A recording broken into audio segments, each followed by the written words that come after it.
Budget নিয়ে তর্ক আমরা করব, বাজেট ঠিক হয় না, এমন হয় না, তেমন হয় না। প্রাইম মিনিস্টার শেখ হাসিনার নেতৃত্বে 21টি বাজেট দেওয়া হয়েছে। তো বাংলাদেশের এককভাবে কোন ব্যক্তি 21টি বাজেটের সাথে সাক্ষী? কে? No one. এবং উনি প্রত্যেকটা জিনিস দেখেন। সে উদাহরণ দিলাম আমি এইভাবে যে উনি ওই দিন এই গল্পটা বলেছেন এই অনুষ্ঠানে, বললেন যে মিড ডে মিলের সময় বিস্কিট নিয়ে আসলো, যে এই বিস্কিটগুলো আমরা দিচ্ছি। তো বলে ঠিক আছে, আপা বললো যে বিস্কিট নিয়ে আসো, আমি একটু টেস্ট করে দেখি বাচ্চাদেরকে কি খাওয়াচ্ছ। তো উনি বিস্কিট মুখে দিয়ে বলে, এটা তো আমারই পছন্দ হচ্ছে না, বাচ্চারা এটা কিভাবে খাবে? হ্যাঁ, ওদের কি ডায়াবেটিস হয়েছে নাকি, এইভাবে তোমরা বিস্কিট দিচ্ছ কেন? হ্যাঁ, এটার সাথে তোমরা স্ট্রবেরি এবং চকলেট ফ্লেভার অ্যাড করো, বাচ্চারা এটা পছন্দ করবে। এখন একজন প্রাইম মিনিস্টার সে বাচ্চাদের দুপুরবেলার বিস্কিটের ফ্লেভার কি হবে সেইটা নিয়ে সে কনসার্ন এবং সেটা নিয়ে সে তার সাজেশন দেয়। তো সেইখানে বাজেট নিয়েও আমরা বলবো যে এইটা ঠিক হয় নাই, ওইটা ঠিক হয় নাই। লিমিটেশনস আছে আমাদের, আমাদের লিমিটেশনস আছে। এরকম মতো একটা জায়গা থেকে গিয়ে সমালোচনার খাতিরে সমালোচনা করাই যায়, কিন্তু এর বাহিরে কি স্টোরিজ আছে এগুলো আমরা কোনো সময় দেখি না। আমরা শুধু সামনের পিকচারটা দেখেই বলি যে এটা হয়েছে, এটা হয় নাই ঠিক মতো। সো এই জন্য আমি বললাম যে উনি এরকমের সেন্সেবল, ওনার কাছে গেলে এগুলো আমরা ভালো একটা পাবো। এরপরে আর একটা জিনিস হলো যে আমাদের দেশে চাইল্ড লেবার কমানোর জন্য আমরা অনেক চেষ্টা করছি, তারপরও আমার মনে হয় যে আমরা টার্গেটের জায়গায় যাইতে পারি নাই।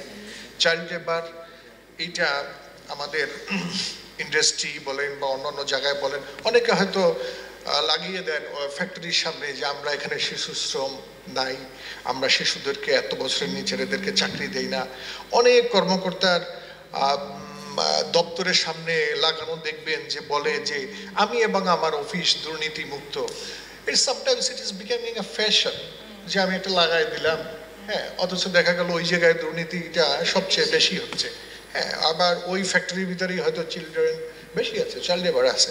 সো এইটা নিয়েও মানে কাজ করা দরকার, কারণ প্যারেন্টস এখানে কাউন্সিলিং, এখানে সবচেয়ে বড় সমস্যা হলো বাচ্চাটা তো নিজে স্বপ্রণোদিতভাবে কাজে যায় না।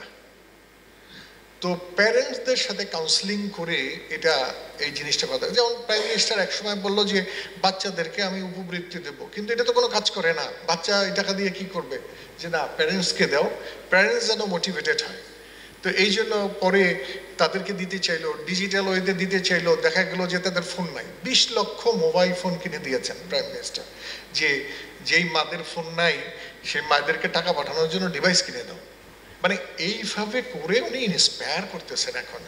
এখন উনি তো একা, আমরা বাংলাদেশটা এমন হয়েছি, আপনারা দেখেছেন কিনা উজানে নৌকা, আপনারা দেখেছেন কিনা যে মানে স্রোতের মানে টাইডের এগেনস্টে নৌকা যখন যায়, হাওয়াও নাই, পালও তোলা যায় না গাছগাছালির জন্য, তখন কেউ একজন পিছনে বৈঠা ধরে রাখেন আর একজন কাঁধের ভিতরে রশি নিয়ে তারপরে সেই টানতে টানতে তারপরে সেটা যায়। ঘন্টায় হয়তো ওর স্পিড মাত্র